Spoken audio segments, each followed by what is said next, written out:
Guys, good morning, welcome back to my channel. কেমন আছো সকলে? নিশ্চয়ই খুব ভালো আছো। হ্যাঁ, আরও একটা নতুন ব্লগে তোমাদের অনেক অনেক স্বাগত জানাই।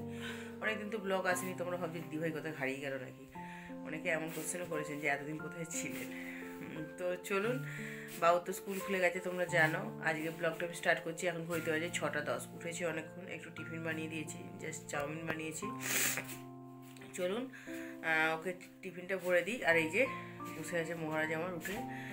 তো চলুন, আজকের ব্লগটা আমি এখান থেকে স্টার্ট করছি। আই হোপ তোমাদের ভালো লাগবে। তোমরা প্লিজ স্কিপ না করে ব্লগটা দেখতে থাকো। হ্যাঁ, বাবু তো স্কুলে চলে গেছে, আর স্কুলে চলে যাওয়া মানে সকালবেলায় কাজ শুরু হয়ে গেছে, আর সুখের দিনটাও শেষ হয়ে গেছে। বেশ 7টা 7:30 পর্যন্ত ঘুম থেকে মানে ঘুমিয়ে থাকা হচ্ছিল কম্বলের নিচে, কিন্তু সেটা তো আর পসিবল নয়, যেহেতু ছেলের স্কুল শুরু হয়ে গেছে তাই উঠতে হচ্ছে প্রায় 5টা।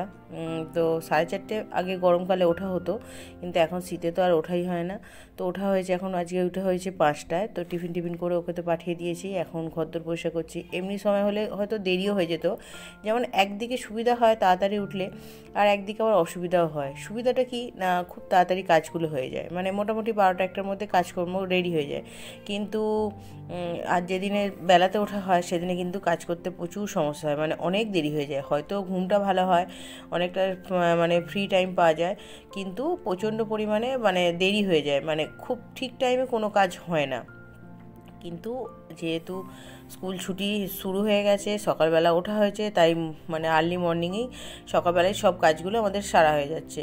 তো হ্যাঁ, ভালো করে ঘরটা পরিষ্কার করে, মানে ধুলো তো বুঝতেই পারছো। আর কালকে তো এসেছি মায়ের বাড়ি থেকে, এসে দেখলাম ঘরদোরের যে অবস্থা আর কি বলবো, মানে ছেলেরা ঘরের মধ্যে থাকলে যা হয়, কোনো কিছুই পরিষ্কার নেই। তো সমস্ত কিছু জামা কাপড় পরে আছে। আমি ভাবলাম আগে ঘরদোরটা পরিষ্কার করে নিই, তারপর অন্য কাজ করব। কারণ দেখতেই পাচ্ছেন হিউজ জামা কাপড় রেখে দিয়েছি বার করে, সেগুলো আমাকে সব কাচতে হবে। আর সকালবেলা না কাচলেও নয়, আবার এখন তো কুয়াশা আসছে, কুয়াশা কেটে গেলে হয়তো পরিষ্কার রোদ্দুরটা বেরোবে। তো তার আগে আমি দেখতেই পাচ্ছ ঝাড়ু লাগিয়ে নিয়ে আমি ভালো করে একটু মোছা নিয়ে দিয়ে দিচ্ছি।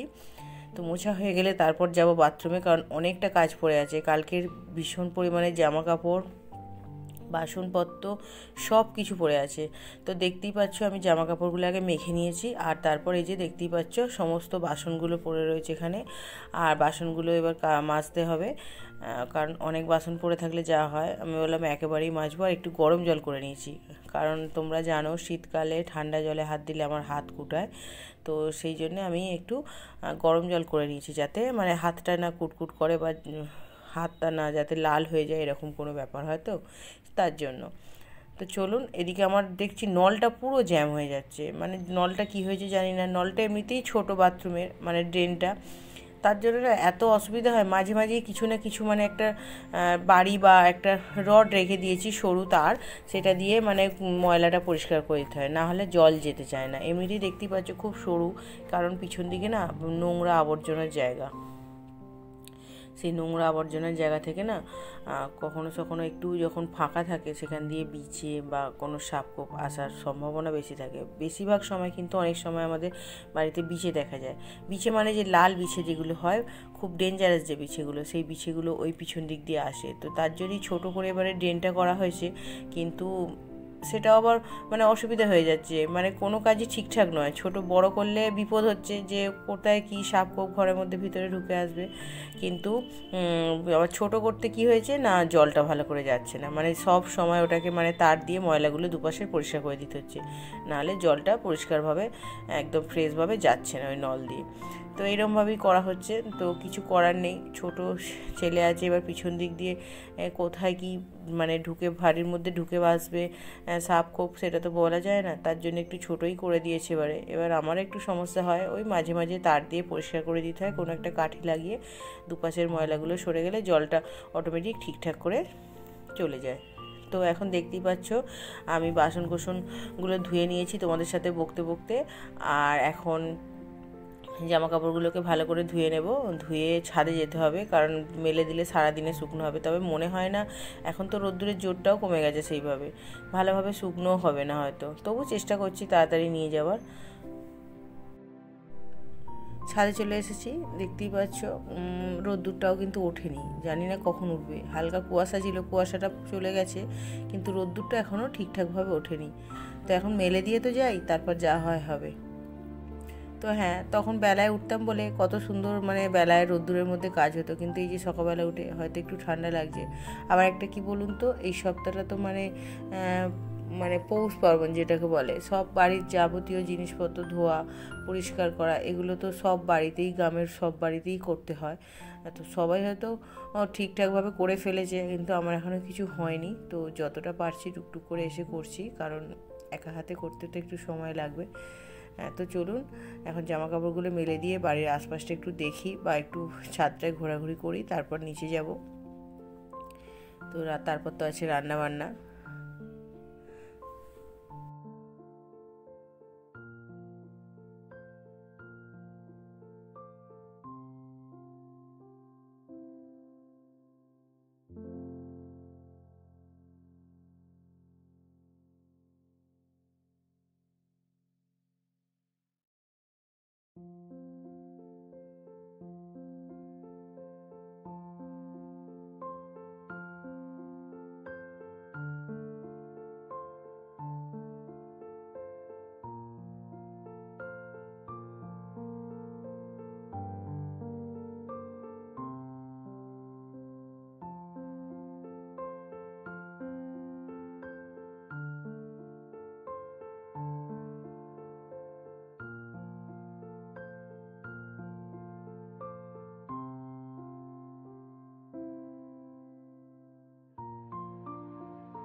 Good evening. হ্যাঁ, এখন প্রায় বিকেল নয়, সন্ধে হয়ে গেছে। তো সকাল থেকে তোমাদের সাথে দেখা হয়নি, কারণ সকালবেলা যে কাজকর্ম করছিলাম তারপরে এসে দেখলাম নিচে কারেন্ট নেই। কারেন্টটা এসছে অনেক পরে, তাই রান্না বাড়া কোনো কিছু ভিডিও তোমাদের সাথে শেয়ার করতে পারিনি। আর এখন দেখতে পাচ্ছ সন্ধে হয়ে গেছে, কিছু করার নেই। তো একটু শুয়েছিলাম, প্রচণ্ড শুলে যাওয়া হয়, একটু অস্বস্তি হচ্ছে। তো চলুন একটু যাবতীয় কাজকর্মগুলো সেরে নেওয়া যাক। এখন সন্ধেবেলা কোথায় বেরোচ্ছে দেখুন। কোথায় যাচ্ছি বাবা? ঠিক আছে, সাবধানে, এক্ষুনি চলে আসবে। হ্যাঁ, বাবু তো বেরোলো, আর সন্ধেবেলা হয়ে গেছে যেহেতু, আর আমি সকালে তো খাবার দাবার কিছুই হয়নি, সেভাবে তোমাদের দেখানো হয়নি, কারেন্ট ছিল না বলে ভিডিও করতে পারিনি। ওখানটা তো অন্ধকার, তোমরা জানো।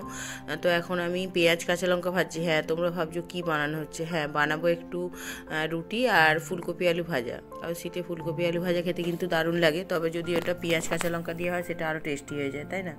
হ্যাঁ, এমনি নিরামিষ অবশ্যই শুকনো লঙ্কা ফোড়ন দিয়ে, কালো জিরে ফোড়ন দিয়ে ফুলকপি আলু ভাজা হতেই পারে, কিন্তু এতে যদি একটু পেঁয়াজ বা পেঁয়াজ কলি কাঁচা লঙ্কা ভেজে নেওয়া যায় তাহলে কিন্তু টেস্টটা আরও বেটার হয়। তো দেখতেই পাচ্ছ পেঁয়াজ কাঁচা লঙ্কাটা আমার সুন্দর করে ভাজা হয়ে গেছে, আর এদিকে আমি ফুলকপি আর আলু অলরেডি নুন আর হলুদ দিয়ে ভাপিয়ে রেখেছি। ফুলকপি তো সবসময় একটু ভাপিয়ে নিতে বলে ডাক্তাররা, তো সেইভাবেই আমি একটু আলুটাও যেহেতু ভাজবো তার জন্য একটু ভাপিয়ে নিয়েছি, মানে পুরোটাই তো ভাজতে অনেকটা সময় লাগবে। তো দেখতেই পাচ্ছ পেঁয়াজগুলো বেশ সুন্দরভাবে লাল লাল করে আমার ভাজা হয়ে গেছে, আর অর্ধেক কাঁচা কাঁচা আছে। তো এর মধ্যে আমি তুলে দেবো ফুলকপি আর আলুটা একেবারে। তো ফুলকপি আলুটা দিয়ে ভালো করে নেড়ে চেড়ে নেবো, যেহেতু এটাতে কিন্তু তেল খুব অল্প লাগে। হ্যাঁ, তেল অল্প লাগে, মানে যেটুকু আমি পেঁয়াজ আর কাঁচা লঙ্কা ভাজতে দিয়েছি সেটুকুই লাগে।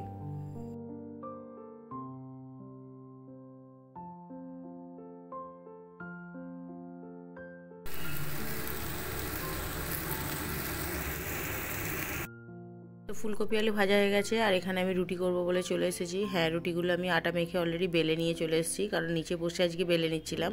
অনেক সময় দাঁড়িয়ে স্ল্যাবের মধ্যে বেলে নিই, কিন্তু আজকে নিচে বসে অনেকগুলো রুটি সবগুলো বেলে নিয়েছি, আর বেলে নিয়ে এখন চলে এসেছি বানাতে। তো কী বলুন তো, ছুটি ছিল যে এতদিন বেশ আনন্দ মজাতেই বেশ ভালোই কাটছিল, কিন্তু সকালটা খুব তাড়াতাড়ি শুরু হচ্ছে, আর ঘুমের একটু 12টা বেজে গেছে এই আর কি। নচেত সব কিছু ঠিকই আছে, মানে ঘুমটার 12টা বাজলেই তো মানে সারাদিনে একটা অস্বস্তি বিরাজ করবে, তাই না? সকালবেলা শীতকালে যদি না ঘুমটা ঠিক করে হয়, ভোর ভোর উঠতে হয়, তাহলেই তো একদম সারা দিনটা খারাপ যাবে। তো কী আর করা যাবে, খারাপকে মেনে নিয়েই চলতে হবে। সব সময় তো কারো সুখের দিন যায় না, সুখ দুঃখ মিলিয়েই জীবন, এই নিয়ে আমাদের চলতে হবে। এতদিন যখন আনন্দ বা সুখে কাটিয়েছি, এবার একটু দুঃখ দুঃখ ভাব নিয়ে কাটাতে হবে। তো চলুন, আমার তো রুটিগুলো মোটামুটি মানে ভাজা হয়ে গেছে, এবার একটু সেঁকে নেব। তো ওদিকে ও তো চলে এসছে, বাবু বাইরে থেকে চলে এসছে খুব তাড়াতাড়ি, এসেও পড়তে বসে গেছে গুড বয়ের মতো আপাতত। তারপর কী হবে জানি না, কখন যে গুড বয় আর কখন যে ব্যাড বয় হচ্ছে আমি সেটাই বুঝতে পারি না। তো অনেক দিন ব্লগ যায়নি, অনেকে অনেক রকমভাবে কমেন্ট করছিলেন যে কোথায় গেছি না গেছি। হ্যাঁ, কিছুদিন তো আমি ব্লগ দিতে পারিনি সেইভাবে, আর ওই বাড়িতে ছিলাম যতদিন। আসলে তোমাদের আগেও বলেছি একবার যে ট্রাইপড নিয়ে আসিনি, ট্রাইপডটা নিয়ে যাওয়া হয়নি, তো তার জন্য আমাদের ভিডিও করতে খুব অসুবিধা হতো, মানে একা তো সবসময় সম্ভব নয়। আর বুঝতেই পারছো, ওকে যে বলবো, ও তো মামার বাড়ি গিয়ে আনন্দে আত্মহারা, আরও ভাইপোগুলো আছে, ওদের সঙ্গে মানে সারাক্ষণ খেলা, ছাদ মাঠ এই নিয়ে করে বেরিয়েছে। আর আমার ভিডিও করে দেওয়ার একদম মানে কেউ সেরকমভাবে ভিডিও করতে পারে না, যদিও বা ভাইপোটা পারে, সেও ওখানে মানে ওর সঙ্গে খেলতে ব্যস্ত, তো ভিডিও ভালো করে অনেক দিনই আসেনি, কয়েকদিন যাবৎ ভিডিও দিইনি, তার জন্য সবাইকে সরি। তো চিন্তা করো, তো এখন আর চিন্তা করো না, ডেলি ব্লগ এবার থেকে রোজ আসবে, প্রত্যেক দিনই তোমাদের দিদিভাই বা বৌদিভাই কী করছে না করছে সবটাই তোমাদের সাথে তুলে ধরবো। তো এখন তো তোমাদের সাথে বকতে বকতে আমি আবার রুটিটাও কমপ্লিট হয়ে গেল। তো চলো আজকে ব্লগটা আমি এখানেই শেষ করি, আর যদি ভালো লাগে অবশ্যই চ্যানেলটাকে লাইক করে সাবস্ক্রাইব করে নিও যারা নতুন এসেছো, আর যারা অলরেডি সাবস্ক্রাইব করে নিয়েছো তাদেরকে